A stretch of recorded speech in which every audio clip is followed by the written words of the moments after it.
I go, I am going. Naučite kako da razlikujete present simple i present continuous tense.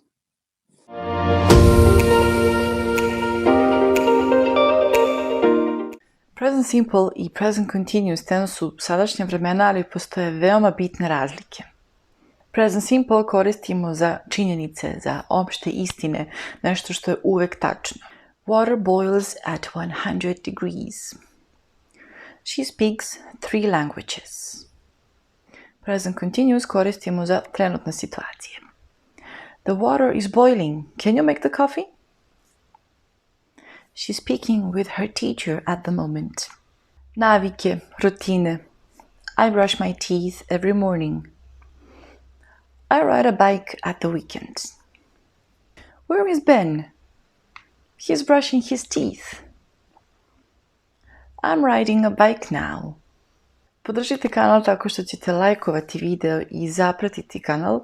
Također u opisu videa imate kviz u PDF-u koji možete besplatno preuzeti i vežbati razliku između present simple i present continuous.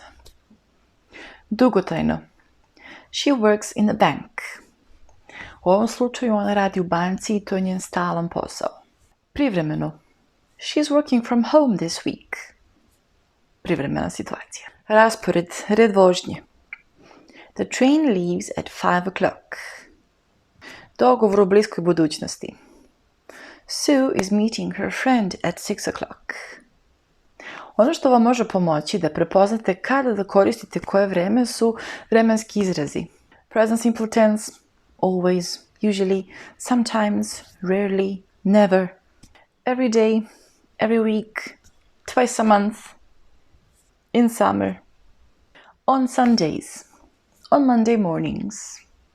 Treba obratiti pažnju da prilozi always, sometimes, usually dolaze pre glavnog glagola. Fraze every day, every week, once a year se nalaze na kraju rečenice. He always checks his email before work. We visit our grandpa once a week. She waters her plants every morning. Present continuous, now at the moment. They are watching a film at the moment. He is playing the piano now. Hvala što ste ostali sa mnom do kraja. U ovim videima pogledajte kako se grade present simple i present continuous tense. Također preuzmite kviz iz PDF-a, a vidimo se uskoro u sljedećem videu. Bye bye!